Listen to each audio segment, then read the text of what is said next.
You're listening to Ka-Pow, the pop culture podcast. Comics, television, movies, and more. If it impacts fan culture, we have something to say about it. And now, your hosts, Jordan, Cliff, and Seth.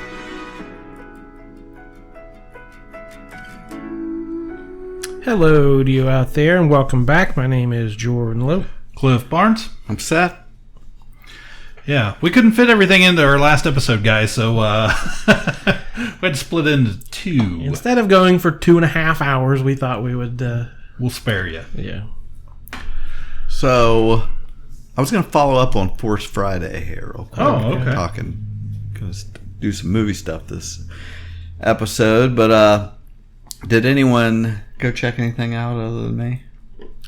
No. Okay. Yeah, the comic book, the first issue of that Journey to Rise of Skywalker miniseries came out, which is basically the prelude to the next movie, and it was pretty solid. It just showed the rebels, us trying to escape the First Order, as where we left off, and the First Order blowing up any planet that's giving them aid.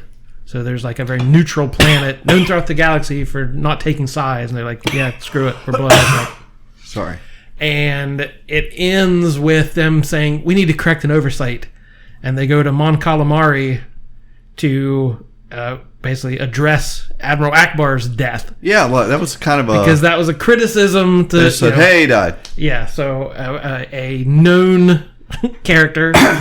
somebody high up in the rebel hierarchy, much like they never hugged Chewbacca. That became a thing. Right. So Admiral Akbar having an ignominious death became a thing. So this comic is going to give Akbar his due. I actually heard that there's going to be something in the next movie also. He's got a son or something? Yeah, he's got a... yeah, exactly. So we'll see whether that means anything other than... It's a boy! Yeah. Oh, wow. I want to say the delivery. You did it. That was good. Yeah. So anyway, Force Friday is that day. There's a big Star Wars rumor going around this week about Dennis Lawson reprising his role as Wedge in Rise of the Skywalker. Okay. So I thought that was pretty cool. That's my biggest loophole, or the problem. Missing character. Right. The missing wedge. The missing wedge. I like it. He survived all 3 movies. He survived every battle in all 3 movies. If it's possible, we are definitely going to cram him. We're going to wedge him in there. I almost blew that. We are on fire tonight. Right out of the gate.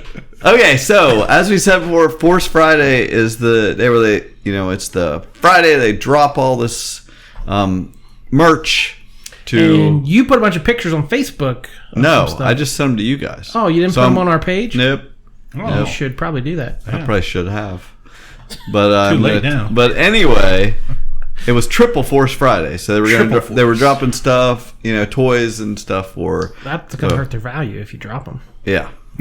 Rise of Skywalker. We've peaked, and now we're headed back down the hill. Mandalorian. And the Fallen something, whatever, Jedi. I don't know, video game, yeah. Anyway, so it was supposed to be at midnight, is what they've done in the past, and you could go, get stuff then at whatever stores were doing it. Well, really, they are not going all out like they even did a few years ago. Mm-hmm. They made lines, they put ropes up to let people in. Yeah. Well, now, I was looking, the few days before it happened, and there was only certain ones, very few across the country that were even doing anything. And I was like, okay, I'm not going out then at midnight and getting disappointed when nothing is out. So I waited till the next day. I was there around noon, happened to be near Walmart. I was like, well, I'm here. I got to go check it out. So I go in there and I go to the Star Wars section, and there's literally just the Star Wars sign and nothing. There were it looked cleared out, like they were going to put stuff out. It wasn't they sold out of everything. They just had not put out anything yet, and it was noon the next day. And I was like, okay, great. So they're not going to have anything. I walked away and came back a couple minutes later, and here comes the girl with the pallet. It was like I was there at the perfect time, right when they're putting stuff out. They did have some of the Lego stuff out, like the AT-ST from the Mandalorian, and had a few little figures with it, and different Legos. But in this main Star Wars section, she brings out the pallet and she's like, I said, hey, it's like noon. I just want to know how this works. She's like, yeah, we're not allowed to put it out until Friday. It's like, it's noon. I was like, I just thought stuff was going to be out at midnight. I'm glad I didn't come. She's like, yeah, we didn't do that. I was like, well, great. I'm glad everybody's excited. So she said, I gotta go do something. You can just go through this if you want. I'm like, cool. This is our own private episode of Superstore. Yeah. Right. You really? But I was like, I was standing in the back. My hand was all bloody. I was holding it up while I was shopping for some bandages. But I was like, so I'm getting to be the first one to go through this palette of stuff. I was pretty disappointed in what was on there. Like, I saw it was only like a 4 foot, spot. And there's like hardly anything on it. There was maybe like 20 of those vintage style figures, the regular size 3 the vintage collection. Mm-hmm. And there was cool stuff like they had the Knight of Ren, a Knight of Ren, which if you haven't looked at our Facebook page, I think that you post. You don't post the actual photos, but you post your little jokey jokes. Yeah, I just said I don't think I. Oh, I did put that on there. I did put that on there. Yeah, I guess I did put it on our page. You should have screenshotted the conversation to go with it. Yeah, that's true. Where we named. Yeah, we named them because they said they're not giving them names. Well, so we had to name the Knights of Ren: Michael, Bobby, Shug, Ted, Wayne. Gladys, I added. Yeah. There was more of them than I thought. I'd add a couple. Anyway, on the pallet, there was like a skiff from Jedi. They had the vintage Tatooine skiff. That was pretty cool. That was pretty cool, yeah. I would have loved to have that when I was a kid. Yeah. That's some bad lightsabers, not anything exciting. But the Black Series figures, what's funny is I didn't end up buying anything, by the way. I do regret not buying one thing, but a lot of people have not been able. They probably still have it. Well, a lot of people have not been able to find anything. Oh. It's like in Marietta? I don't know. I'm saying but things I've read or heard on other things reporting. They're like, I couldn't find any Black Series figures or anything. Like lots of stuff is sold out, and I can understand why. That pallet she pulled out had only one of each figure. Breaking news: Hasbro has a distribution problem. Really? For the past 20 years, this has been the main complaint. Blown it. This is what they did was terrible. To have one of each figure. This is a major complaint I've seen a lot of places for a long time. Hasbro, who of course owns they've bought up all their competition. So you would think they're a huge company that they would be able to distribute properly toys. I mean, especially a franchise like Star Wars. And especially they have failed to do that with Star Wars. Thank God for the internet, because otherwise collectors would not be able to... Yeah, I watched some videos of people going in doing these Force Friday things, and they're like, there's nothing. There's like some of those Funkos, or like, I mean, none of the videos I saw did they find any place with Black Series figures. And I'm like, I was standing there right with them. I didn't know I was spoiled at the time that I was finding anything. But they had like a Mandalorian figure and what's that one? The Second Sister Inquisitor. Oh yeah, from Rebels. Oh okay. Yeah. And they had that red Sith Trooper. Mm-hmm. I almost got the Mandalorian, and I'm like carrying it around, and I'm like, I don't collect these. I don't, I have a few like Cap figures. It's so funny because I don't collect them either. But every time I'm in that toy aisle and I spot like a Star Wars toy, especially the 3 3/4 inch, like something in my brain, you want to buy it. Like it clicks on, and I'm like, I need that. It's like I'm 4 years old again. Yeah. And I'm like, that Zori Bliss figure. I was like, I have to get that. Yeah. I'm like, I had a bunch of stuff in my arms. I was like, wait a minute, I don't collect any of this stuff. So I didn't get it. The one thing I do regret, I just wasn't looking close enough because I do have a shelf that I have like artificial intelligence is what I've got droids and Blade Runners, things like that, and they had in the new Rey figure has that Dio in it. Oh yeah, and I was like, I should have got that. I would have been satisfied getting to buy something, and I could have had Holy Diver in my head like you're bobbing your head to there, but could have had that Dio figure and put it on my AI shelf. I was telling my son the other day, he yelled at Alexa.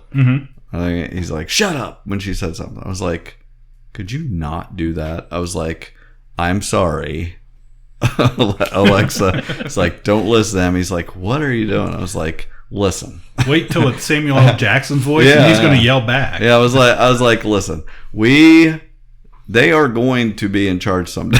I was like, right now we're in a sweet spot. Pretty soon we're gonna have them doing all our jobs. There's gonna be a small window where we're gonna be able to have sex with them, and then after that they're taking over. And it's like, and I'm gonna be the guy that said please and thank you, and has a AI shrine in my living room. So they're gonna leave me alone. So if you want to be the guy telling them to shut up all the time, that's on you. The only safe place will be Jordan's house because he doesn't have any of that. Right, stuff. he's off the grid. That's right. Oh, they'll come over and make that home base. They'll be like, we gotta get rid of this guy. Cabin in the woods. Anyway, I watched some movies. Save Martha! Puny God. I'm just a kid from Brooklyn. I'm Batman. Kneel before Zod! On the roof! Said it yourself, bitch. We're the Guardians of the Galaxy. So what's it gonna be, huh? Long sullen silence? Or mean comment? Go on. You got me in a box here. I watched Fighting with My Family. I'm watching that. Give me the remote. No, give it off. Zach, what the bloody hell do you think you're doing? You really want to choke her out in a lot of fingers? Yeah. Now pull it tight. Oh, yeah. Now she's in trouble. You're all wrestlers. Yeah. Yes, yes. I mean, it's all fake anyway, isn't it? If it was fake, would I have broken half the bones in my body? His left leg bends both ways. Well, that's nothing. You should see his Mum. Sorry. Penis. You should see his penis. Oh, sorry about that. It's The Rock! We're huge fans. Thank you so much. What advice would you give us? We want to be the next you. What are your names again? My name. It doesn't matter what your names are. You walk around here interrupting the Rock's. Here's the Rock's advice. Shut your mouth. Straight out of the trailblazing, eyebrow raising, entertaining the globe, never hotter, talking to two rejects from Harry Potter. Thanks, Dwayne. Got it. Welcome to the You tryouts. guys remember that? Oh, the movie? wrestling movie? What is that on? Or did you just rent it? It was, I think it was 99 cents or something on something. I was like, I'm renting this. I haven't watched a lot of movies this year. From doing my top 100, I was like, of all time list. Check it out on Facebook. I was like, I need to see some movies that I didn't watch earlier this year. And I thought that looked all right. I want to know what it's about. Yeah. It's not very good. This is the one with The Rock and... Yeah. It's like a WWE production. Yes. Vince origin story for this female wrestler. It's this actress Florence Pugh, I think is how you say her name. And she's also in Midsummer, is a movie this year, not to be confused with Rich Summer. Check out Ka-Pow, the pop culture podcast with Seth. But so she's an up and coming actress that's doing some stuff. But it's supposed to be based on a true story. I'm not sure what the real wrestler's name is. Jesse would know. You paid real close attention to the movie then. Well, her character's name is Soraya Knight, but I don't know if I know this. I don't know if that's Paige. Paige, yeah, that was what she went by. Anyway, it did not know what it wanted to be. I guess it wasn't very funny. It's like it was trying to be dramatic, but like you said, it was this, glossy trying to make wrestling look good or whatever. Because Vince McMahon's not going to make anything look bad. Yeah. She's not going to... I'm assuming there's no scenes of her being harassed in the locker room or like... No. You know, people taking pain pills. Like, I'm sure there's no real gritty stuff. No, it was just very blah, too long. I just didn't like it. It was just definitely needed edited. Wasn't funny enough. It just wasn't anything enough. And then like there's like a final fight, final match type thing. They didn't do enough of the WWE stuff actually for me. It was all like behind the scenes, but not anything good. Not anything showing you anything. Like the wrestler, you want to see this real behind the scenes. Nothing about it was real. It was totally fake behind the scenes stuff. And so they could have focused more on the actual fights and things, but they didn't do that at all.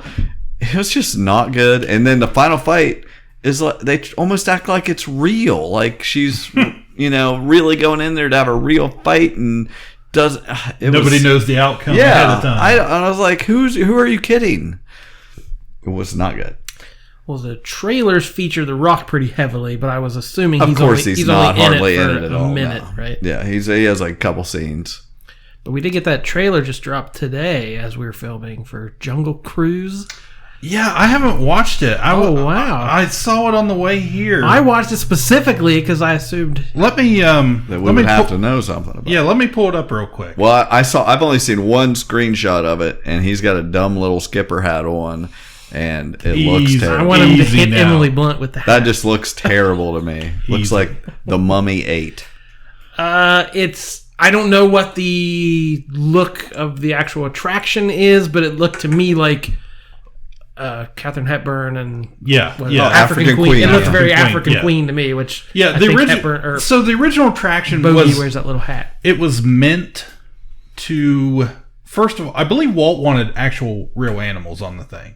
Of course, they said we can't do that. They made animatronic figures out of it, and it was a very serious look into the jungle. Has it, there is a tree in the Amazon that possesses unparalleled healing powers, and the arrowhead is the key to unlocking it.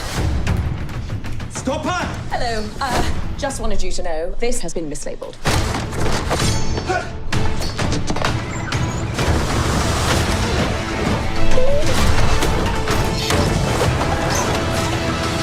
It looks very Pirates of the Caribbean-esque. Yes. Like it's very kid-friendly. It looks and the action. Amazon, this one is undoubtedly the cheapest, but also the most thrilling. Heads up, coming through. Look out! Marauders. Yeah, that's straight off the attraction. Natives.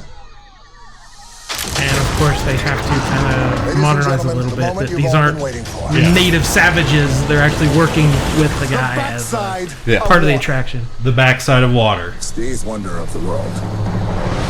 I knew there were Disney references. I was not getting from. Yeah, so that's exactly that's the most famous thing about the attraction. As you go, there's a little waterfall, and you go under it, and it's the backside of water. It's very jokey now. It's very hokey. Yeah. They have a script with all the little punny jokes that as you go through the ride, because it wasn't very popular at first, so they developed it into what it is now, and now it's one of the most famous attractions in any of the parks. And I like The Rock. I like Emily Blunt. They came out on like a boat during D23 during the upcoming films panel or whatever, and thunderous applause, and everybody's like, "Oh my gosh, Jungle Book or Jungle Cruise!" So I'll go see it for sure. The trailer looks like what it's doing is doing very competently. It knows exactly what it's trying to do, and that said Pirates of the Caribbean kind of vein. It looks like be one of those family holiday movies that's going to make $500 billion. I'm sure it will. I watched something else. Either of you guys see Yesterday? I saw the trailer for it. That's the... do you know what we're talking about? The world where there are no Beatles songs. No Beatles. They never existed. It's got Himesh Patel, Lily James, He plays Jack Malik. He's just a singer-songwriter who's not getting anywhere, and she's his friend / manager. And then he, whatever, the whole bump your head type thing, and wake up and there's no Beatles songs ever. Whenever he tries to Google them or whatever, it just comes up with actual Beatles, the insects. But he's like, just happens to make a reference to some song and nobody knows what he's talking about, and he figures it out and starts trying to remember all the songs and basically capitalize on that. And it is so it's so frustrating, mostly. Like what you see in the previews, that he plays the songs, everybody's like, oh, that's so great. And that's the movie. It's like I'm surprised. I mean, people like the movie. I'm like, yeah, you like the Beatles. Like, they licensed all these songs and paid a bunch of money. I bet, and people watch the movie and like the music. It feels like this is probably how Bohemian Rhapsody was. I had to drag them back into the thing. It's like, well, you like the music, yeah. How dare you besmirch Freddie Mercury? I'm not. No, I'm sure he's great too. Anyway, it's just so surface level. I want to know how the world would be different without the Beatles, and they make a few references to major things that would be different. Because that's your jam, like alternate timelines. Oh man, would we have been in World War III without the love of the Beatles? So that's what they just didn't do any of that. They touched on a couple things that they thought wouldn't be around, but they never explained it. And I'm just like, this movie should have been so much darker. Like we lost the Cold War. Yeah, they should have started out. Yeah. This movie should have changed, and it would have been. Let's rewrite it and do a Ka-Pow theater. Yeah, that's just it. Though I feel like they screwed us over because this is such a good idea to be like. I mean, I assume other people think this, but like when you think, if you ever daydream, what if I could go back in time or whatever, what would I change? What would I do? Or how would I capitalize on what I know, like a Connecticut Yankee in King Arthur's Court or whatever? What would I know to do that they don't know? And that's such a clever idea. I could remember these songs and learn how to play an instrument well enough to do it, I would bet on sporting events. Well, that's a good idea, but only if you Nothing could possibly go wrong. Yeah, exactly. You got to have this manual. Anyway. But they needed to start out with something like that and then have a sci-fi twist and it get dark. The reason I'm mad, because obviously this is just a romantic comedy surface level type thing they decided to do with it, but what makes me mad is that they chose this premise, specifically the Beatles, because I think that's the premise that is the perfect thing for the dark story I'm talking about. Because what else could you come up with that could probably have such reaching effects, like you were saying about war and things like that? Who knows what you could make up. So what you're saying is what they should have done. Yeah. Somebody should do a podcast like that. Somebody needs to go back and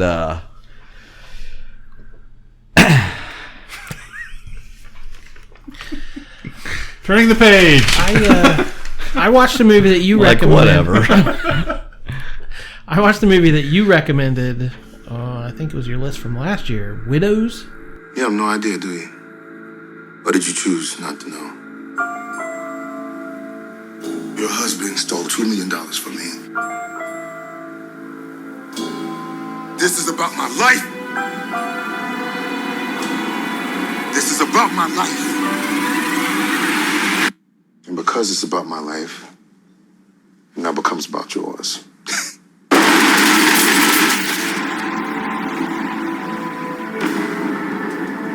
Like a leaf clings to a tree. Something happened tonight, something bad. Mr. Mulligan, your family's been involved in Harry's life for many years. I need help. I don't see what I can do. Our husbands aren't coming back. We're on our own.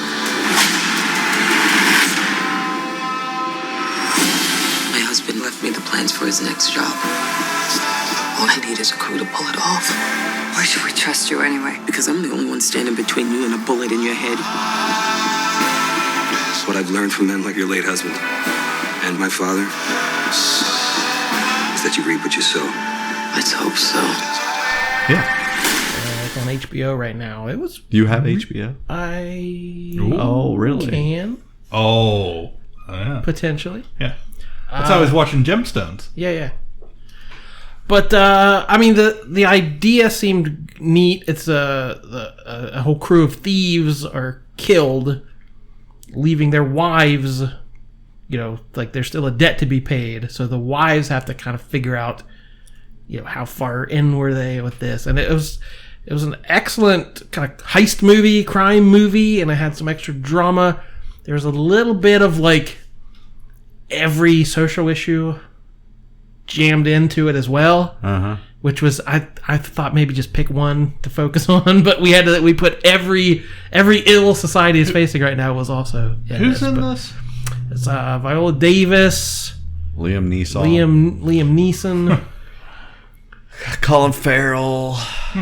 I feel like I saw it pop up on HBO the other day, but I like didn't know what it was. Scene with him because Colin Farrell's like a politician or something. It's been a while since I saw it. I remember being tired and I wanted to see it again. I need to watch it again. But where he leaves his district. Yeah, I didn't quite notice what was happening, but I remembered you pointing that out when you first talked about this movie. I couldn't remember. He's out campaigning in this very sketchy area of town, and we're going to bring prosperity back, and we're going to create jobs. And he gets in his town car, and the camera's like off the side of the car, and the car just drives, and you hear them talking, and it's like a 2-minute drive, and you see them going past pawn shops and cash for gold stores, turn a corner, the buildings start getting higher, there's banks and McDonald's, at another turn, and within 2 minutes he's in the swanky part of town with fences and ivy on the walls, and it's like, we're all living real close to each other, and it's a world apart, and it was super effectively done. Right. Yeah, it was good. It was some of it was a little over the top. Viola Davis is like very intense in that. Yes, I like her. Yeah, she's good. It's a good movie. And another, again, I don't know whether to even cover the continuing saga of Spider-Man, but today we had new rumors that Disney's just going to buy Spider-Man. I didn't even read that article because there'll be a different. Yeah, change so by the time you hear this, who knows? But you sent me that article that said, basically Disney looking at spending $4 to $5 billion to buy Spider-Man. So I googled sad George Lucas and sent you the saddest photo I could find of George Lucas because he only got $1 billion for Star Wars, and we're gonna get 5 times that for Spider-Man. I think I got $4 billion. Yeah, it was 4. It was 4. Was it? It was 4 okay. billion. But I've been kind of waiting on that to happen, like waiting on that shoe to drop or that ball to drop on that whole story because I just every time something like this happens with Disney, they just end up buying whatever it is. Yeah, they needed to throw a bunch of money at it. Just be like, quit, just go away. Go away, Sony. Yeah. So that's a good chunk of change there. I'm kind of surprised they'll do it. But then again, you don't make much money on that. I don't know what Sony's holding out for because I was listening to something they were talking about the breakdown on that. And after you spend so much money promoting it and all this, half the time they lose money on these things. I believe that was our show. Oh yeah, I'm sorry. Yeah. I don't know. It was. I knew it was someone that really knew their stuff. But yeah, I mean, and Disney has a way of when they purchase Pixar or Star Wars or Marvel or whatever, they have a way, usually a plan in place to recoup that money pretty quickly in the next few years. I mean, Star Wars is, they paid a $4 billion or whatever for that franchise, but they've made it back already. Oh, I'm sure. They won't waste any time if they do get it. And Sony has the goose that lays the golden egg, but I don't see a Sinister Six movie and a Black Cat movie and a Silver Sable. They want to do this whole universe. Yeah. And you know what? Okay, I would have maybe said Guardians of the Galaxy. Who's going to make a movie about that crazy thing? But it could be done. Right. But I can't imagine it being what they are planning. But look at the precedent set by what Marvel had put out before Guardians of the Galaxy, opposed to the plethora of Spider-Man movies out there that Sony's been dishing out for 20 years or whatever. Yeah.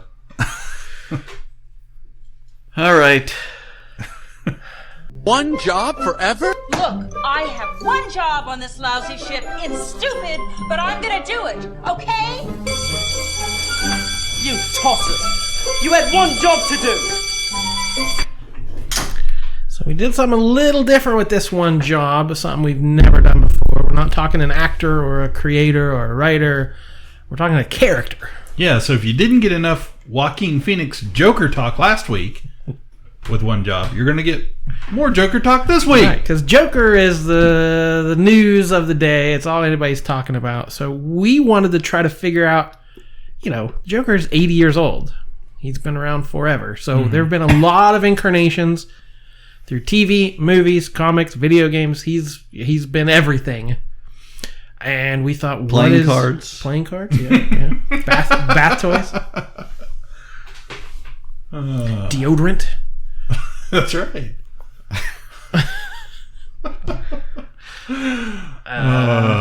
So I love throwing you off. We're trying to decide what is the definitive. It's a fictional character, but what is the definitive portrayal of DC's The Joker? Okay.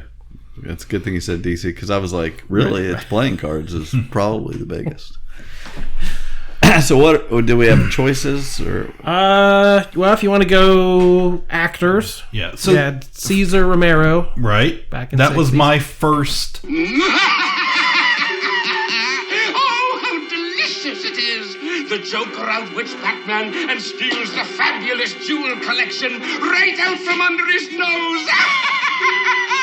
Oh, my playful, pilfering pals, how delicious it is! We hate to sound a sour note, Joker, but it's time for us to make our own collection. Destroy them! Introduction into the character. We know. That was your second word, was Joker. That's right. No. Or mustache. Third word. The second word wasn't that beaver? Jack Nicholson from the Tim Burton classic film. Let's get nuts. Tell me something, my friend. You ever danced with the devil in the pale moonlight? What? I always ask that of all my prey. I just like the sound of it. Heath Ledger from Dark Knight. And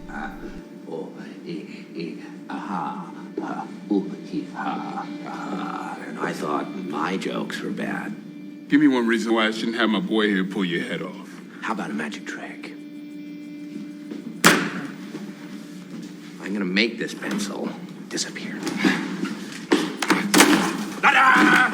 It's Joaquin Phoenix is very recent, but has put his own stamp on the character.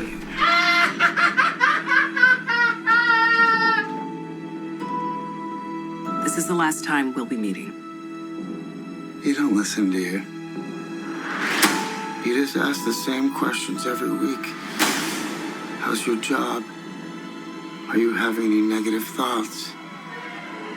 All I have are negative thoughts. Jared Leto, pretty brief instance in the Suicide Squad. Mark Hamill played him in the animated series and many of the video games. Right. Arkham Asylum. He was in those Telltale games that everybody liked. I'm not sure if Hamill did the voice there, but...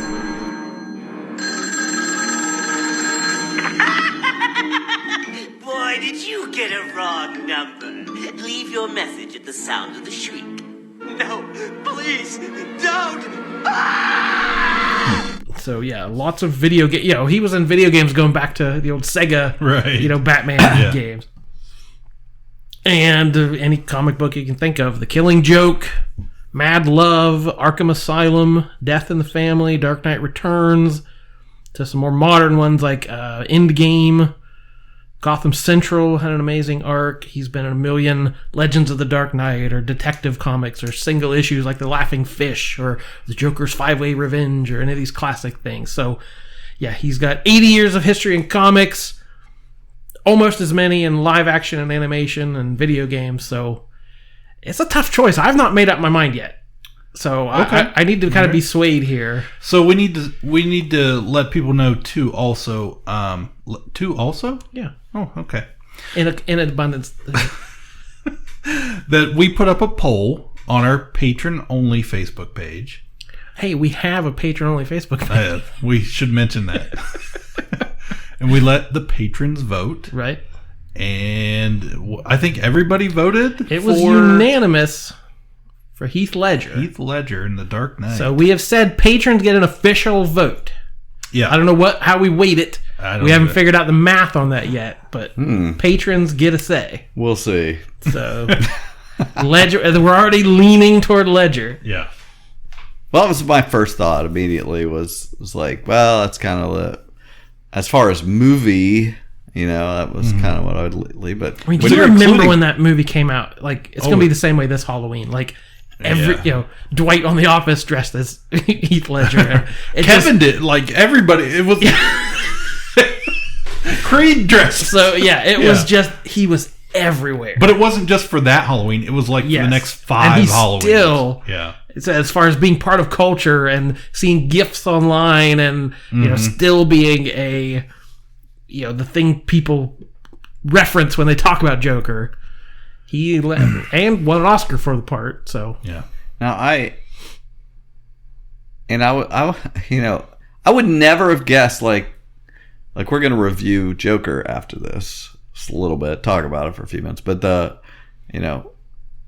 would never guess that someone would try. I know it's not too soon, but it actually feels like too soon after The Dark Knight for someone to try to seriously play the Joker.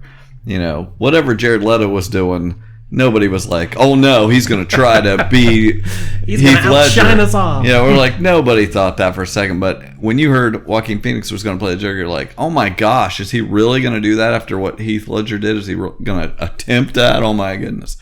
But then he turned in a distinctive performance, so you're like, you have to seriously look at that. That was a really interesting portrayal. Can I do a quick diversion here? Yeah. We talked about him winning the Oscar, and I thought how strange that would be if 2 different actors end up winning an Oscar playing the Joker. Mm-hmm. Yeah. And I thought, has that ever even happened before with Shakespeare characters or any of this stuff? I was like, that would be insane. If this comic book character has this, but it's actually happened once before. Okay. There's several actors have been nominated for playing the same role. Forrest Gump 2? Not yet. Some actors were actually nominated for playing the same character in multiple movies. Like Al Pacino was Michael Corleone, nominated in Godfather and Part 2. Peter O'Toole as Henry II in Beckett and Lion and Winter. Paul Newman, Fast Eddie Felson in The Hustler and The Color of Money. And this one's for Cliff. Bing Crosby as Father Chuck O'Malley. Oh! He was nominated for Going My Way and The Bells of St. Mary. So the same actor with the same part, but there have been 9 other actors playing the same role. And they're all like historical figures. And like, Henry V. Laurence Olivier, Kenneth Branagh, both nominated. Playing Richard Nixon, Anthony Hopkins, and Frank Langella, both nominated. Henry Higgins from My Fair Lady, or the original Pygmalion. Magnum. Yeah, so Leslie Howard for Pygmalion, and Rex Harrison for My Fair Lady.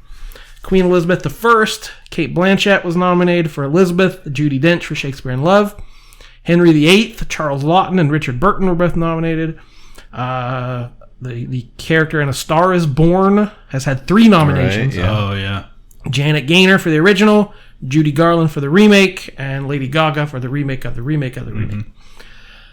Then we get to characters in the same movie. Rose DeWitt from Titanic. Both Kate Winslet and Gloria Stewart were nominated for the same movie, for young Rose and old Rose.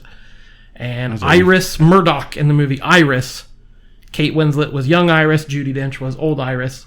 This movie's not that old, but I don't remember anything about it. One of those awards. But nobody's won. But only one. Yeah, he says somebody. One character has brought home 2 Oscars for 2 different actors. Any idea? No, I'm saying. It's from the 70s. 70s. I'll never think of it. Don Vito Corleone. I was just going to say, was it Godfather? Yeah, because so Brando won as Vito in the first one, and De Niro for the flashback in the second one. So, yeah, we're talking Shakespeare characters and like these stuffy English, like period dramas.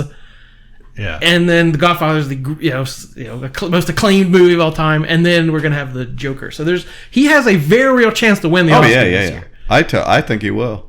So it's just history. It's crazy. It's crazy. It's because it seems like I was telling you when we were talking about this the other day that it was like it seems like one of those when you're watching a movie and they have fake movies in the movie. You're like, oh, Joaquin Phoenix is gonna play the Joker. It was like, that's so weird that they would come up with that, and that's reality. Yeah. So strange. But anyway, when you add comics to it, that changes everything. There's a lot of iconic comics. The first one I think of is The Killing Joke. Like, that's a great Joker story. And much like the film versions, he has evolved over the years. So, back in the 40s, he was the Harlequin, robbing banks and putting on disguises and being goofy like Cesar Romero. Then in the 70s, we get, Neil Adams and Denny O'Neil, and he's more the murderer, crime boss type.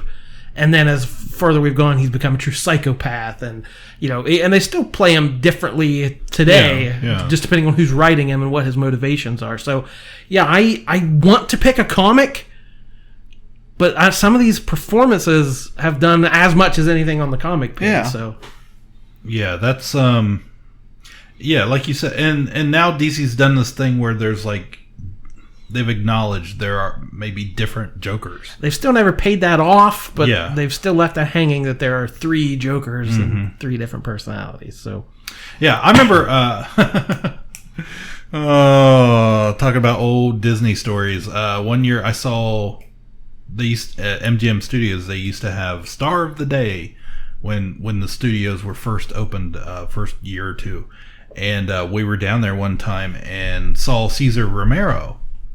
And they drove him around a little convertible car in the parade and stuff, and he was out there waving at everybody. And I remember I wasn't very old, but I remember being like starstruck a little bit because he was the Joker on Batman, the 66 TV show. So, and for a whole generation, for a long that would time be the Joker. Yeah, and it seems silly now because he refused to shave off his mustache, and you could see it through the makeup, and he. I know what my pick is. As soon as you brought up the topic, I knew what I have a definitive Joker, without a doubt. I love Heath Ledger's performance. I felt it made that movie because I wasn't a big fan of Christian Bale as Batman, but Heath Ledger was great. I mean, phenomenal. Because I thought going in, I didn't like the look going in. I remember distinctly not being like, no. It was not a choice people liked. This is not going to work. This looks horrible.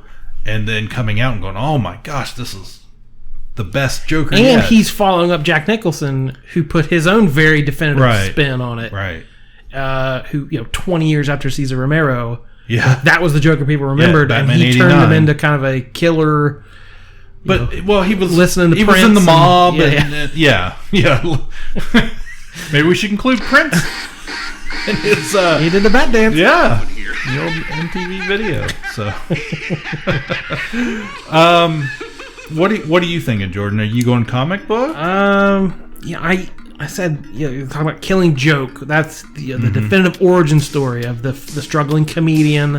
We get some of the pathos. We get we kind of feel sorry for the Joker and how his life went. And it's some of the most iconic art of all time. Him holding the camera on the cover, him opening the door when Barbara Gordon opens the door. You see him in the Hawaiian shirt, right? Him coming up out of the muck with his hands in his hair and all the ha-ha-has behind it. Like, these are the most iconic comic images of this character. Yeah. And then you've got something like Death in the Family where he kills Jason Todd. Dark Knight Returns. The first time I kind of realized the Joker loves Batman as well. Yeah. Like, it showed, Batman's been retired for years and Joker's just kind of catatonic. And when he comes back, he wakes up, he's like, darling. Like, because this is, like, in his own twisted way, he needs Batman. And that's, like, this new psychological twist that's like, wow, okay, that makes sense to me in this way. And, they go, at the end of Dark Knight, they go down the tunnel of love in their big fight. So it's this eternal... can't live without each other between these two. So the comics have done things that movies can't do. Having all this backstory and all this time and space to tell these grand stories. But the movies, I think, are more iconic for culture at large and saying that's the Joker. It's funny because even going back to the '89 Batman, as a kid, I was probably like 12 years old, something like that, and I loved that movie. But what I didn't love was the Joker having an origin. I never liked that. He knew his name. Yeah, I never liked that. I always liked it just being the Joker. You didn't know where he came from. You didn't know his past. He was just, this murderous nut job that, the foil to Batman. I'm still a lot like that. Like, I'm not big on the whole Red Hood storyline and all that stuff. I just like Joker. Just give me, I don't need anything else. Here he is in your face. So Killing Joke would be an easy pick. It has, in the ensuing years, has become a little more problematic with the idea of fridging, quote unquote, Barbara Gordon, and some of the things that go on there, some of the sexual trauma and things like that is a little more looked down on in pop culture. But for comics, I think I would say Dark Knight Returns. Just for the way Frank Miller drew him, he had a huge barrel chest, and he looked like the physical, like he could actually take Batman in a fight. But I might be leaning Mark Hamill. Thank you. I was hoping you were. My entire childhood, that's the voice I heard reading those comics. Yeah. What he did in the animated series, and me as a kid not knowing that was Luke Skywalker. Yeah, I had watched that show for years, and some way somehow I was like, that's Mark Hamill. I couldn't hear it. I was like, that can't be Luke Skywalker. And then something clicks, like, that is.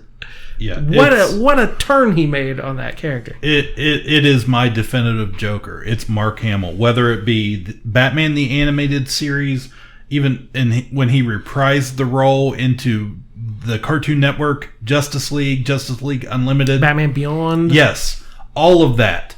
His voice is, the way he emotes the Joker is just, you can't beat it. In my mind, that is what I hear. I hear Mark Hamill's voice. 10-minute countdown sequence has been engaged. Oh, my Lord. Come, my dear. We'll get to a safe altitude, then watch the fireworks. It's lucky you were here, Harley. The countdown sequence didn't leave Joker enough time to swing by Arkham and pick you up. Quiet, Brett. You were gonna come back for me, weren't you, Puddin'? Of course, Pumpkin Pie. It's just that, well, here you are, so I can save myself the trip. But what about all our friends? Ivy and Two-Face and Hat Guy and Lizard Man and Puppet Head and... What about them? Don't forget your little pets. The babies! We can't leave the babies! I'll buy you a goldfish. Let's go! I don't know. Nothing else compares to me as far as a whole. I think it's just it's a decision I think I made a long time ago. I'm setting my ways. But it had the silliness and the quips, but there was real menace to it too. He could change. He growled and had a real edge to his voice too. Yeah, so. Yeah, he could. Yeah, and to do that through an animated cartoon is amazing. They're giving me the look. There's just so many. You're playing it too. You're playing your cards. I just don't. I'm just listening because I didn't have one that I'm like. I'm trying to think the definitive, And as much as I like Heath Ledger as the Joker, I like that performance, but that's not the Joker to me. I guess we just have too much history with it. And I really like you guys' pick. I wouldn't pick it only because I don't have the experience with it. I've seen some of the cartoons. I know I definitely can hear the voice in my head. I've seen enough of it. But that's way more what the Joker is to me than what Heath Ledger did. Mm-hmm. So I'm like, oh yeah, I lean more with you guys there. So it sounds like that's what you guys are doing. That's great. I can't vote for it. Well, if you went Ledger, we would add in I'm not going, patron time. I'm not going Ledger. Okay, so that's I was thinking that in my head. Yeah, sorry, patron.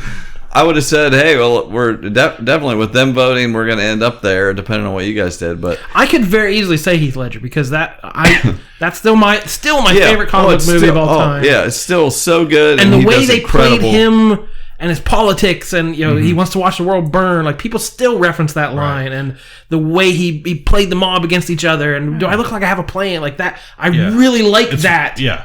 But yeah, like you said, it's not quite. Yeah, if you ask me what Heath Ledger's one job is, yeah, obviously, but and like I said, what I love about I like my Joker not to have I don't need the history.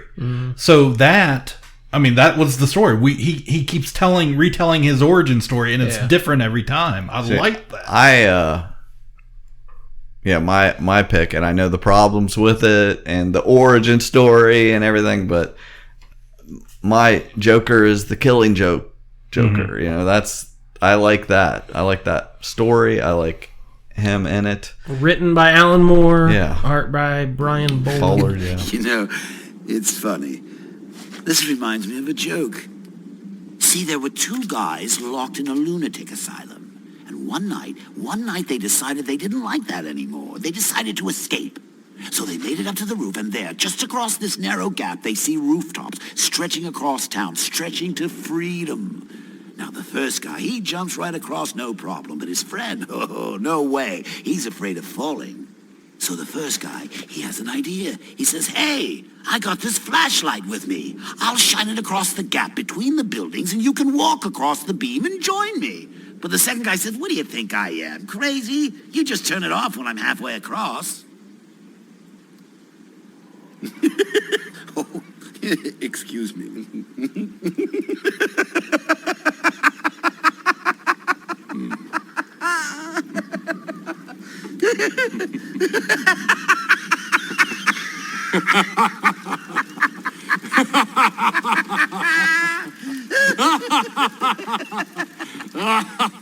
I have video games where hanging in my living room. I got the cover.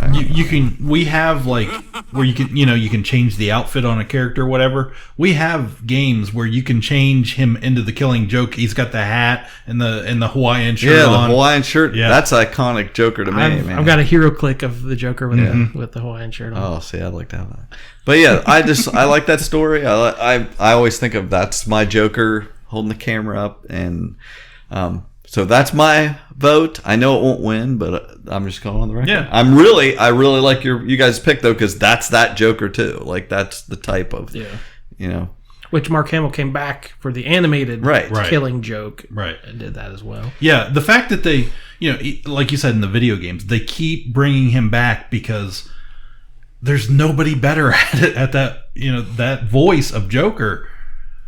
And if we were talking Batman, there's no Batman actor I like more than Kevin Conroy doing the voice. And that's an easier pick for me than Joker, because there's a lot of Jokers I love. Mm-hmm.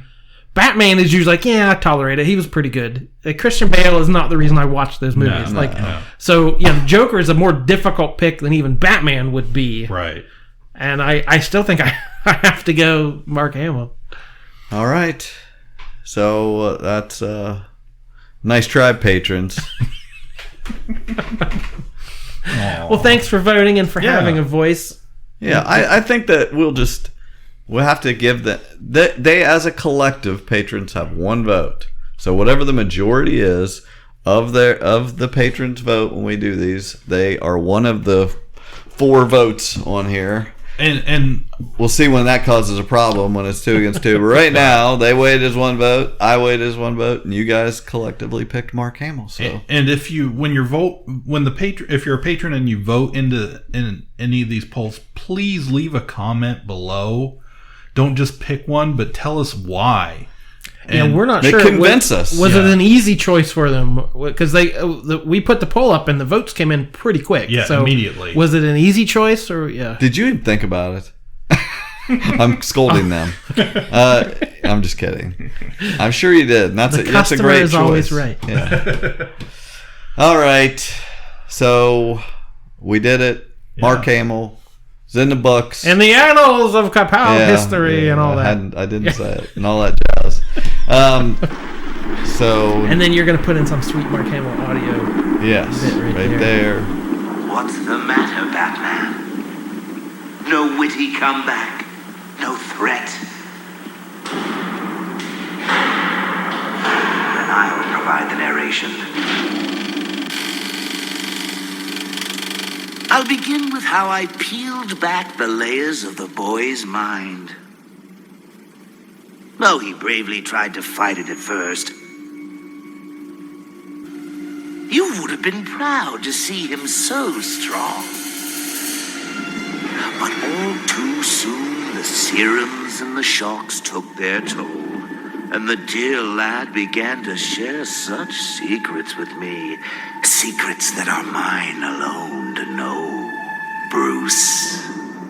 It's true, Batsy. I know everything. And kinda like the kid who peeks at his Christmas presents, I must admit, it's sadly anticlimactic. Behind all the sturm and batarangs, you're just a little boy in a play suit crying for mommy and daddy. It'd be funny if it weren't so pathetic. No, what the heck, I'll laugh anyway. That's how we do it. And then we're going to talk about the Joker. Or just, Joker. So, Cliff, did you see this? I did not. I am not surprised. This is not a Cliff movie. Nope. I didn't feel it was for me. I went down and got on the old internet the day it came out because I knew I wasn't going to go see it, and kind of flipped through some spoilers just to kind of see what it was about, people's different take on it, the immediate reaction. So even as our resident DC fan, we kind of assumed it would not be up your alley. Right. I'll wait till it comes out on HBO or whatever, and take it in that way. Well, as we've talked before, it's still insane to me this movie exists in the form that it does. Yeah, agree. Because, DC right now is throwing stuff at the wall. We're switching Batman actors, we're switching Superman actors. Justice League was a disappointment box office wise. Suicide Squad got nailed critically. They don't know what's working right now. So I think, and good, take chances, do something we didn't expect. I very much like that. But the thing I would have least expected out of everything I don't expect was this movie.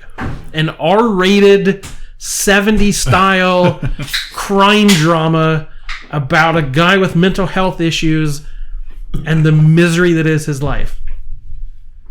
I'm still kind of, even after it ended, I was sitting in the theater like, that's strange that even just happened. Yeah. I don't know what I was totally expecting, but it was pretty intense. Especially when you add in the fact it was directed by Todd Phillips, who I have his entire catalog here. We're spoiling this, by the way. Yeah. Oh, sorry. Yeah. So if you haven't seen Joker, this is the last thing we're doing this episode. Yeah. So if you haven't seen it, if you're waiting for a video, we're spoiling it. So. Come on back once you've seen it. So Todd Phillips started his career making documentaries. So he made a handful of documentaries. His first big breakout was Road Trip, followed by Old School, Starsky and Hutch. All great. School for Scoundrels, Due Date, and all 3 Hangover movies. Wow, I didn't know he did all that stuff. And his most recent one was War Dogs. Had Miles Teller, Jonah Hill. Which, so it was still kind of a comedy, but it was the first even slightly serious thing he's done since the documentary. So this is a man, his whole resume is outsider, goofy, oddball comedies. And like, hey, let's have this guy make, the defining drama of our times, according to some critics. So again, just kind of insane. Yeah. I don't think he was the original director for this movie, was he? Didn't somebody else drop out? I never heard of that. No. But, are we going to get into like the controversies and stuff that led up to it? Yeah, he ran his trap. So this movie, I don't think it was a marketing stunt, but I also don't think they shied away from it as being this dangerous movie. Yeah. The U.S. military warned their service members about the potential for a mass shooting at screenings. An email coming out September 18th. Movie opened October 4th. The Army confirmed that they did send this, and the warning, it was widely distributed after social media posts from these incel groups, these internet folks, the involuntarily celibate, as they have named themselves. It was uncovered by the FBI and intelligence officials that there was chatter, something might happen at these movies. And so as a precautionary measure, the U.S. Army sent out to their people saying, be sure to make sure you know where the exits are, be on alert, we have some chatter. So the following Monday, a separate memo went out by senior officials in the Army's Criminal Investigation Division. Said the Army had obtained, quote, credible intelligence from a Texas law enforcement officials pertaining to disturbing and very specific chatter on the dark web regarding the targeting of an unknown movie theater during the release. So that's the news stories we start hearing, and we started getting, security is going to be heightened at these movies. We're going to have more security guards. Don't dress up in costume. Yeah, our local theater, you couldn't dress up. No clown makeup. Yeah. And you can laugh that off, but and that's the world we live in now. There's mass shootings every day, so things you have to take it a little bit seriously, even if you don't. And if you haven't seen the movie, you don't even know what to expect. Does this incite something in people? So this became the narrative of the movie. This is a dangerous movie to see, and Joaquin Phoenix actually got up and walked out of an interview because the guy was asking him if he thought this movie could inspire violence. And later he went back after talking to his publicist and said, I had just not encountered that question before and I wanted to be prepared before I answered. But I think just prickly, angry actor got up and walked away because he didn't want to be called on this for his art. Then after all this was going around, Warner Brothers disinvited all interviewers from the premiere when they premiered it in Hollywood. So the stars walked the red carpet and there was no press involved, just photographers. So they want to have this big splashy premiere. They want to have this acclaimed, critically revered movie, but they don't want to answer any questions about it. They don't want to talk about the intent of it. It just became, I don't know, it's weird. Todd Phillips had an interview.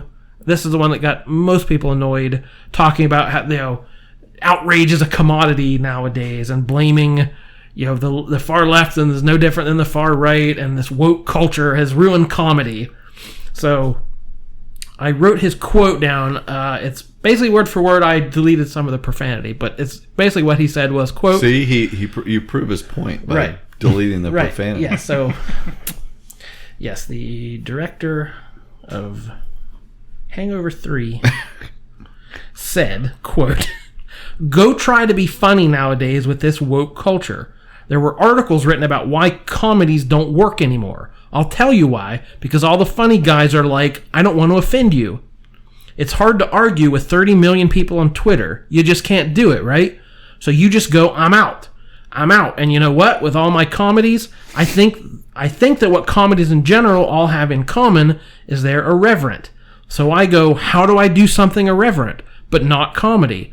Oh, I know. Let's take the comic book movie universe and turn it on its head with this. So that's really where that came from." So he's trying to have both ways. He came out and his actual quote was, "We didn't make the movie to push buttons. He's trying to sneak this movie into the studio system and the comic book, pop culture world that we're in. Quote, it wasn't we want to glorify this behavior. It was literally like, let's make a real movie with a real budget and we'll call it effing Joker. That's what it was. So, again, he's getting, with acclaim and with the critical reception it had, it won the Venice Film Festival, got an 8-minute standing ovation. A movie like that people want to think about and want to talk about and want to debate and want it to mean something. And you have the director coming out and saying, it doesn't mean anything. I didn't make this to push buttons. I'm not trying to say anything. It's like, you can't do it both ways. Yeah. Right? Am I crazy? Yeah. Besides, let us interpret it. You don't get to.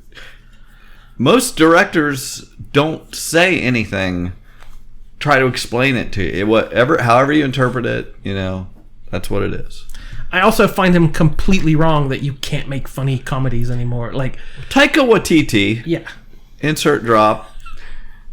Cliff checked out. Cliff is doing a movie this year where he plays Hitler. Right. And there will be no controversy about that. Right.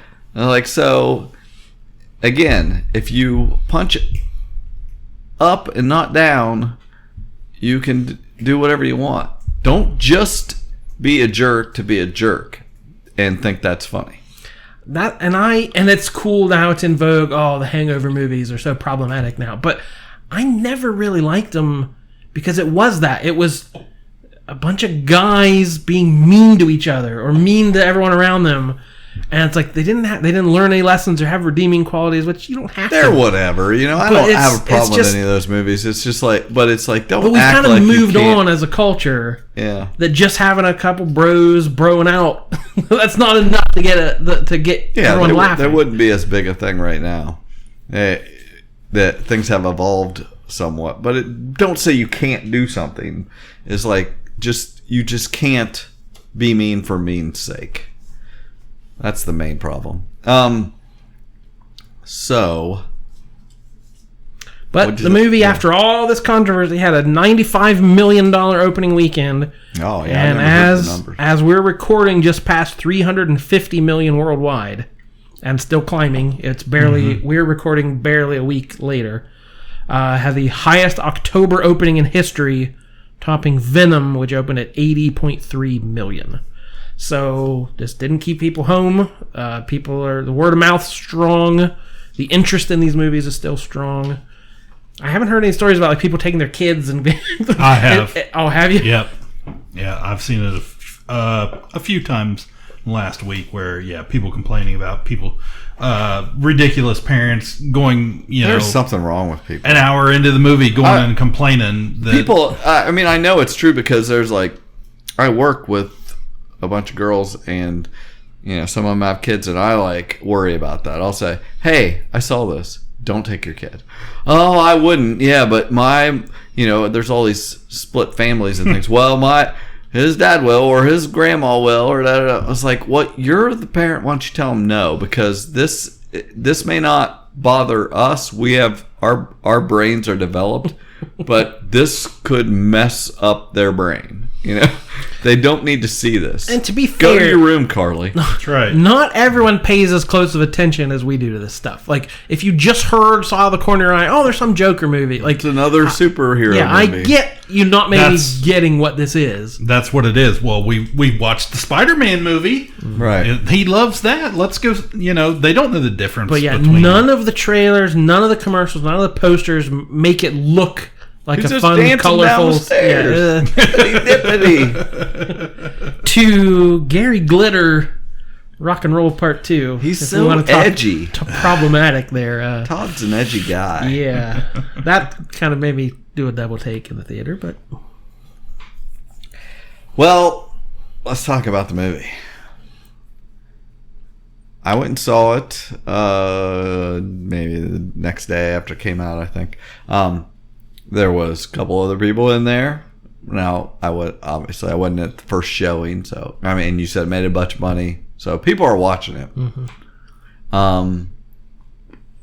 Well, I went Tuesday night to the $5 show, Yes, that's right on brand. 9:25 showing. It was playing in two different theaters. There was like a 9:25 and a 9:50. So there weren't a ton of people in there, but there was a lot of showings. Right. So when I walk in, there's only 3 other people in the theater, and they're all dudes by themselves. Yeah. So I'm like, all right, Lonely Hearts Club meeting is right here. This is my crew here. We're all men we're all at the correct distance away from each other. What's that group, men going their own way or whatever that is on Reddit. So I sit down. I'm like, okay, I'm comfortable. And then a couple walks in, sit right behind me. I'm like, loving couple, come on. And then a bunch of other people came in. But to start, it was just the Target cool kids, demo of Lonely Men. Lonely Hearts. Okay. So here comes one now. Sorry, just kidding. So anyway, what'd you think? I liked it. Hey, me too. See you later. Bye forever. Review. After all that we said about that, the quick take is Joaquin Phoenix is one of the best actors working today, as I've said before. Terrific in this, and he put out a incredible performance. And Hollywood loves nothing more than an actor losing weight. Oh my god! They think that's the height of. I heard he only ate an apple core a day. Right. So yes, he did that, but it worked for this. I don't think he had to do that. I think he could have done the same performance with a little meat on his bones, but he just looked, the physicality of it. He had that gaunt face. Yeah. The way his bones jutted out of his skin just looked lizard-like, and the way he moved, just everything just looked painful. Right. And it was just, he's just nothing but skin and bones, and I think it impacted the way, like I said, the way he danced or the way he ran.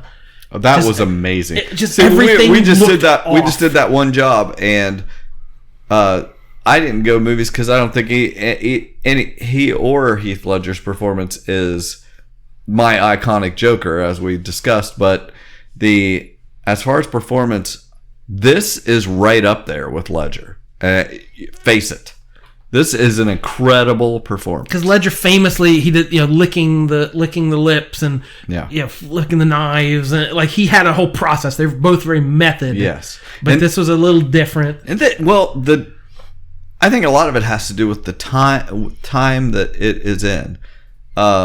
The story, the Dark Knight story is so of the 2000s, and this is now chaos. This is, they each did the best they could with where they were at in time. And everything I read says it was set in 1981. Okay, but that was never in the movie. Well, there was trash strikes in New York. Okay.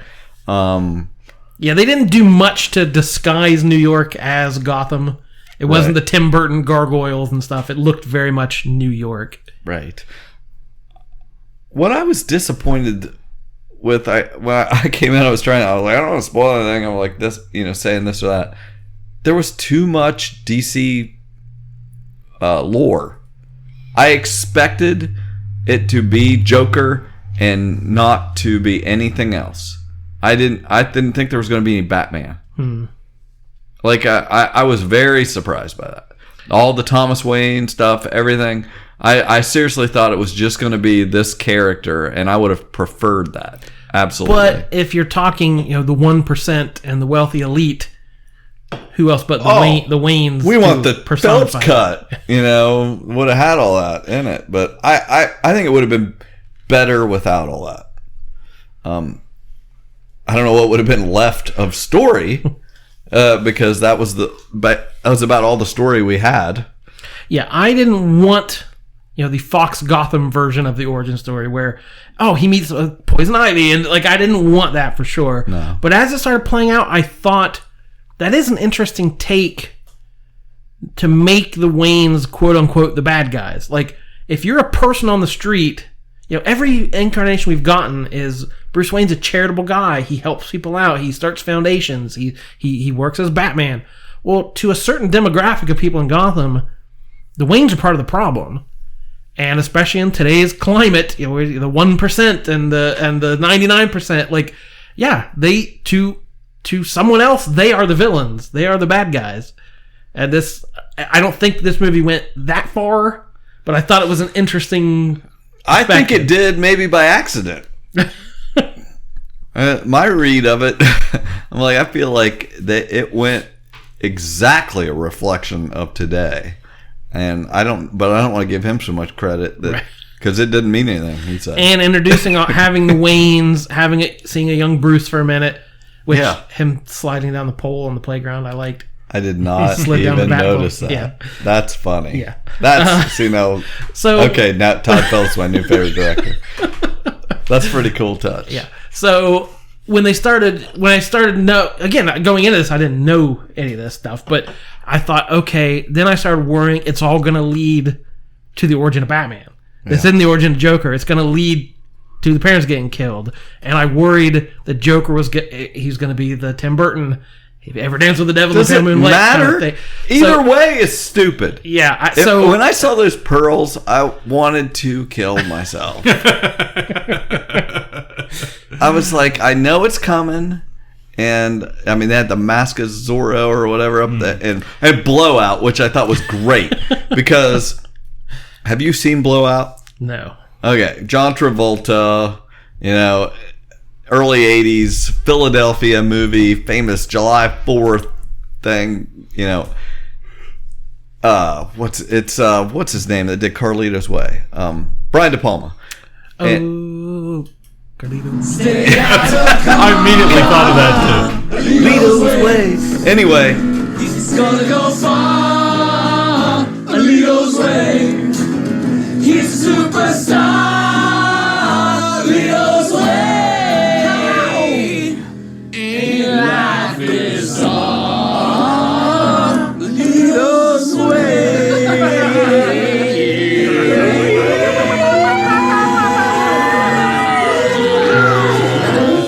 I was already thinking of Blowout. Watch it. He's smoking cigarettes in the hospital, and that just stuck out to me so much when I saw Blowout. Is they're in the hospital and he's just smoking cigarettes in the room, and they're doing that in this movie. I was like, and then I see Blowout on the marquee. Yeah, I definitely worried that we were going to switch gears and it was going to become Batman's origin story. So yeah, it was. It didn't do it as much as I thought it was going to. It did it more than I thought it was going to. Yeah, I've said in the past that I never need to see that scene again in my life. I would have never guessed it was going to be in this movie, but as soon as they mentioned Wayne, I knew it was going to happen. Right, and I was reading through some comments online, and like people in general loved that in this movie, and I was like, really? Like, I saw a few like, had to see that scene again. It wasn't as bad as I thought. I didn't hate it as much as I thought I would, but in general, I don't want to act like it was a huge part of the movie, but I guess I just really liked that it was so focused on the Joker and as just one person and not having all that extra DC lore. And it kind of tries to ground it in the same reality with the hold up and the mugger and stuff. But then I gotta ask, why do you go to a movie in the middle of a ride? Right. If you're questioning because you logic. Think you're big stuff, right? I guess. So yeah, like you said, Blowout. The whole movie was a homage to Taxi Driver. Yeah, I tried to avoid things, and I forgot. I told you when I got there, I was like, oh yeah, I forgot that Robert De Niro was in this, and it's heavily has homages to Taxi Driver and King of Comedy, and so of course De Niro has to be in it, even though he's doesn't do anything great in the role he's in. I love De Niro. I do too. Was he not kind of the weak link of this? Yes. It reminded me of like when he's on Saturday Night Live. Yes. And he's not good at reading cue cards. Right. Right. And he just seems like he doesn't know where he is. Right. Yeah. And he's looking the wrong way. Like the whole performance seemed like that. Yes, I totally agree. He was not very good at It's like they had to have him because I mean it really was. I get why he had him there. It's like, I get it. Yeah. He was Reaper Pupkin, famously I had this on my top 100. It was in the 80s somewhere. I had King of Comedy. That's my favorite Scorsese movie. Hot take. It's not Goodfellas. It's King of Comedy. Well, Taxi Driver would be in my top 10 of all time. If my son just watched that yesterday. If you're making my top 10, which I hope you are. Oh, yeah. Be sure Taxi Driver's on It's there. in Because that's what this movie wanted to be. Right. What the 70s were in New York. Guys coming home from Vietnam, not sure where they are in the world. Alienation, existential angst, that being unable to connect with other humans, blaming society for your own problems and lashing out with violence. That's Taxi Driver. And this movie wanted to be the modern version of that.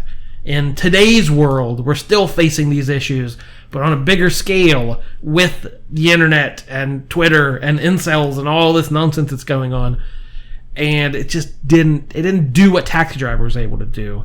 Although, actually, Taxi Driver, if you want to talk about warnings, and John Hinckley shot Ronald Reagan to impress Jodie Foster based on the movie Taxi Driver. So these, there's history that movies can incite these kind of reactions in unhinged people.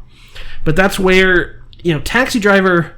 I saw someone online use the phrase humanizing character study or glorifying hero worship. Like, to me, Taxi Driver, you're following a damaged person, but you're being put in his shoes and seeing why he makes the choices he makes. And he's not the hero. There are college kids with pictures of Travis Bickle in their dorm room, but that's wrong.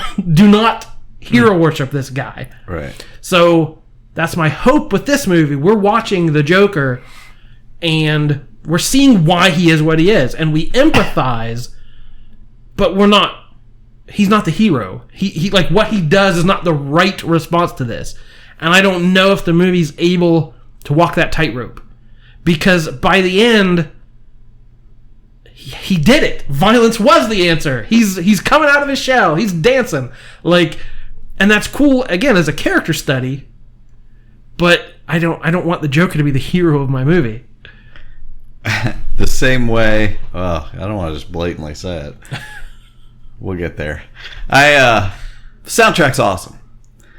Great soundtrack. Played all the clown songs you would expect, but the score is amazing. Like, if I would love a combo soundtrack score of this on vinyl. And if they'd have played my favorite song from King of Comedy, Come Rain or Come Shine, I'd have just lost it. I'd have stood up and been like, "This is the best movie." But the music was great. I want to know your thought of the whole his mom story. Whatever they were trying to do there. The story. Well, they had a lot of things going on. But as far as the DC stuff, yeah, he's taking care of his mom. He's living with his mom. I don't know how old this guy is supposed to be. It feels like the script is he's 20s, late 20s. Yeah. But he's really almost, in his 40s. But he's staying with his mom, and she's like, old. He has to take care of her, but she has mental problems. Frances Conroy. Yeah, from 6 Feet Under is all I know her from. But she claims that, she's like, all she can talk about is Thomas Wayne. And she used to work for him. And at one point, she's saying that she tells him, correct me if I'm misremembering, but that he is Thomas Wayne's kid. Does she just tell him that? Yeah, there are two things I really didn't like about the movie, and they both got fixed by the end. Yes. I was hoping you interpreted that the same way I did. Some people don't interpret it that way. And I don't want to give away every single detail, but yeah, it is implied that she had a relationship with Thomas Wayne. Right. And so immediately the plot springs to my head, okay, two sides of the same coin. Right, yeah. Bruce had the advantages while Arthur was, kicked to the curb. So we're really the same person, Batman, Right. And I don't want that. I was like, I don't want any of that. So when that was undone, I thought, okay, much better. But I think there's still a hint. You could be led to believe that is, he could still be wrong, right? There was a photo. with love, Thomas Wayne or whatever was on the back of the photo. Yeah. So it's implied that it's not 100% certain. And the other part I really didn't like was Zazie Beetz and the love interest thing. And you saw that. You knew that, right? The whole time. No, I just because I was like, I heard somebody else say that they were like surprised by that. I knew immediately that was Fight Club. I was like, she's not really there this whole time. I don't see any reason this woman would take pity on this creepy guy. So I was like, obviously, we never saw any place where he would win her over. Yeah, I just didn't like that whatsoever. Someone told me the original script they had read. I have why am I even going into this? Because I have no confirmation. Go on, because I've heard some stuff. But that he goes into her apartment and finds her boyfriend there. Oh, okay. And like that's one of the first murders he does. He kills her boyfriend before she okay. My question is this: I'm glad that was not in there, and I'm glad they did what they did and how they did it. Except what is supposed to have happened to her? He's just in her apartment, and we never see what happens. Then we hear sirens as he goes back to his apartment. So was that the original cut that he murdered somebody in her apartment? Yeah, I don't know. I don't know whether we're supposed to assume he killed her boyfriend or he killed her or what. We don't get an answer on that. But yeah, those were the two main things plot wise. I'm like, this is not working for me. And then they were both pleasantly.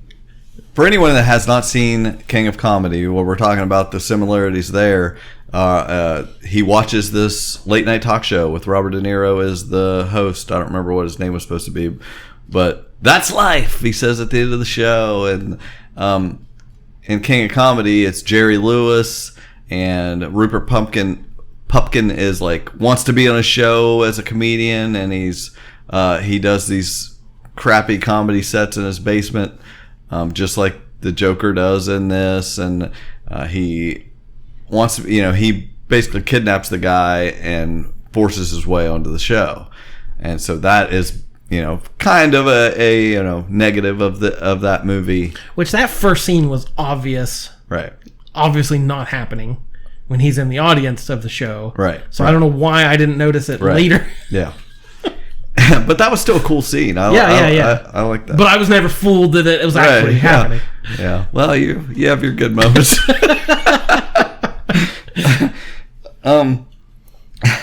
So yeah, I'm for the acclaim, especially for Joaquin Phoenix. If he's nominated for an Oscar, I am all for it. But I just overall, I don't think the movie has the depth that it's trying to have, or it's saying the things, or solving the problems, or even addressing the problems we have. Because it is just, society really ignores the mentally ill.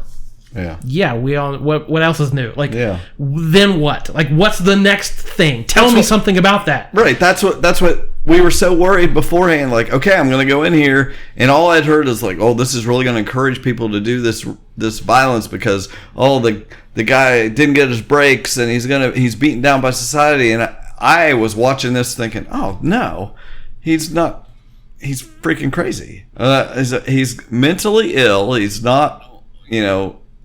Yes, he's not catching breaks, and he has been ignored and not treated correctly as far as for his mental illness, but he's not doing these things for any reason. Even though he gives like the short speech on the late night show that was totally uncharacteristic as far as I'm concerned. I didn't get that from him, his vibe the whole movie. That he was that aware. Yeah. He was not. Yeah. That was shoehorned in there. And the rest of the time he was just nuts. And I that's probably not the right way to say that. He has some mental problems. He's not correctly medicated or treated, right. But whatever. Joker's crazy. So that was, I was like, okay, so who would get the message that, what I was saying earlier about it reflecting today is like, okay, here the message is somebody that can say, oh, I can go out in broad daylight and shoot somebody, and I'm just going to be lifted up by the chaos and throngs of people that say, yeah, me too, I've been treated terrible too. But is that not the narrative of these lone shooters? Yeah. It's they want notoriety, and it's not just that they want to punish someone or hurt someone. They want what comes after. They want their names to be known, and like that's the narrative we've heard for decades, since Columbine, even longer. Like, and that movie's not dispelling that. I mean, okay, you can tell that story. I'm not saying you can't, but what then? What's the next thing? I will say that at the end, I was so enthralled with his performance that I did get that inkling, like, man, I would kind of like to see what would be next. But I don't think he has that drive. That character has a drive to accomplish anything. You know? Yeah, the movie had like, I thought every ending was the ending, and then it just kept tacking on. Well, there's one too many endings. Yeah, let's be clear. The hospital ending at the end should not be in the movie. That it should have ended with the smile. No, they should not have had the goofy chase me. Yeah. You know, that was stupid. But for the most part, I enjoyed it more than I thought I would. But 95% was just because of his performance.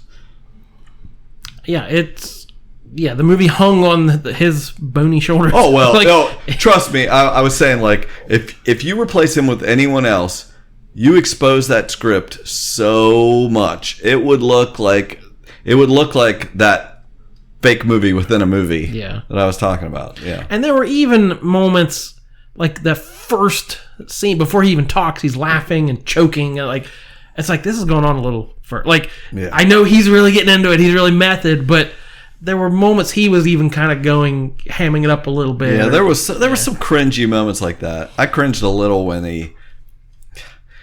his clown buddies came over and he put the slide lock on the door. I knew immediately what was going to happen. Yeah. I was like, yeah, why would you do that? Like, you're just setting this up. But yeah, zero levity. Like, that was the biggest joke of the movie. Yeah. Laughing at the little person.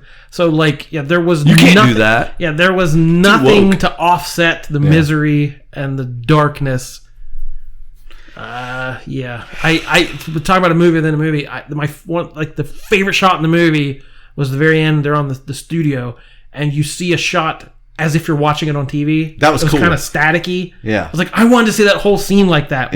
What people are seeing at home. Yeah, that was cool. But it was too short. I was like, I want more of that. I was like, oh yeah, you kind of see how that happened. Yeah, how it was kind of staged and things. But it had overall.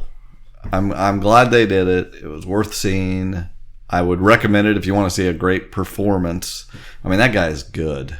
He is really good. Yeah, I don't know, scale of 1 to 10 or A to F or whatever. I don't know what I give this movie because it's such an experience. I already rated it. Oh, well. Oh, you obviously did. It's on my list. And part of it still is like, I don't know what it's trying to say. I want to think about it more and read reviews and talk to people and listen to podcasts and watch it a second time. And like, I want to kind of figure out what it's trying to say. Because, the first time I saw Heath Ledger, I wasn't thinking about, the push and pull between society and anarchy. And no, you have to come into all that. So this movie's still very fresh to us. And I had a friend we talked with, has admitted anxiety issues to me before. And they said they just didn't like it. They didn't like the way the mental health stuff was handled. It was uncomfortable watching. Oh, I'm sure. To someone with actual mental issues. And, I'm not going to deny having depression or anxiety or, I don't know, undiagnosed.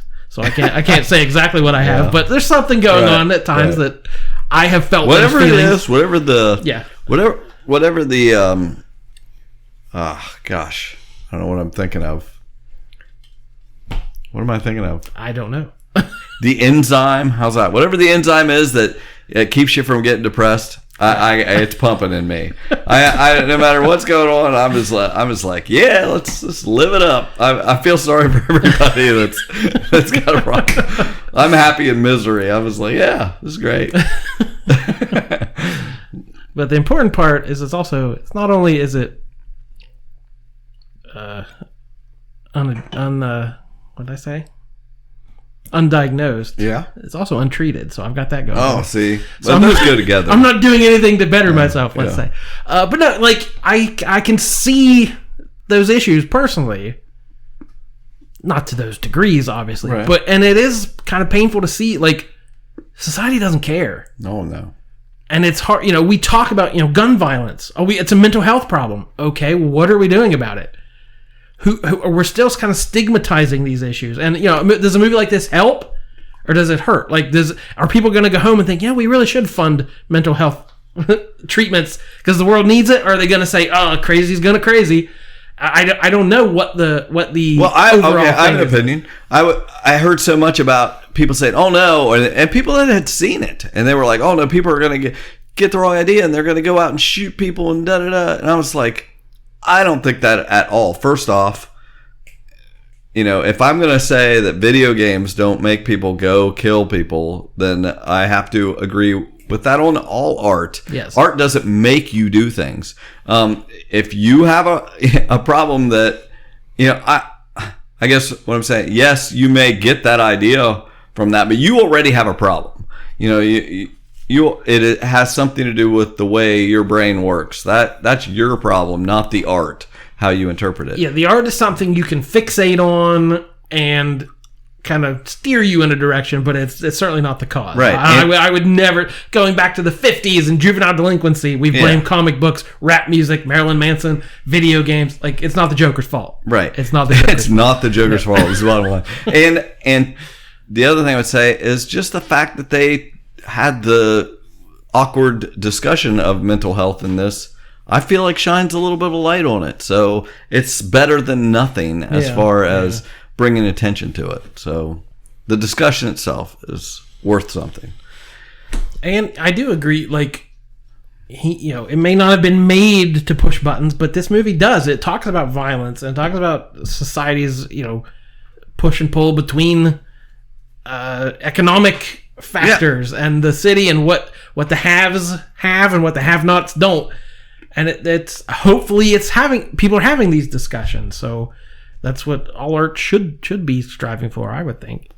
The main point is that I did not notice that Bruce Wayne kid slid down the pole at the playground. I'm gonna kick myself. Yeah. That's one I got. I missed on some major things, but I got that one. Well, I think we did it. Yeah. So we had more to say than we thought we did. Because I didn't know what I felt. Because I haven't processed all this yet. That's why I like to do this. I don't care if anybody listens. Yeah. I like to talk it out. Right.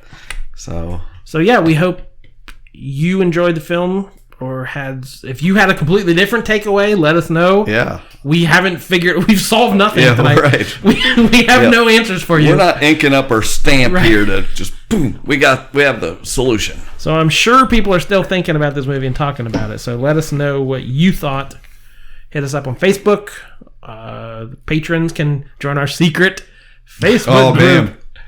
People have said some things. They're like, should we say what somebody said? I was like, no. The Patron page is a solemn place where we do not let the secrets out. Except what happens on the Patron group stays in the Patron except group. what a one job they voted for. Right. We're going to let that out. So thank you to all those patrons out there who support us. It's $1. $1. It's the only tier we have. Yep. We're not asking for much. Wrong. There is a gold level. You're right. We have a silver. And then the secret gold There's level. A gold. Right. So that unlocks untold treasures. Oh, it's like the door. I've seen Frasier. There's a door. Oh, the gold door. Who knows what is beyond the gold door? Whoa, this really needs to end. All right, thank you everybody for listening. Hope you enjoyed it. My name is Jordan Lowe. Hi, I'm Cliff Barnes. I'm Seth. Goodbye forever. Ka-Pow, the pop culture podcast, is intended for entertainment and information purposes only. Sounds, music, and clips played during the podcast are property of copyright holders. All original content is property of www.udownwithkpp.com. Spoiler alert. Beyond the gold door, platinum door.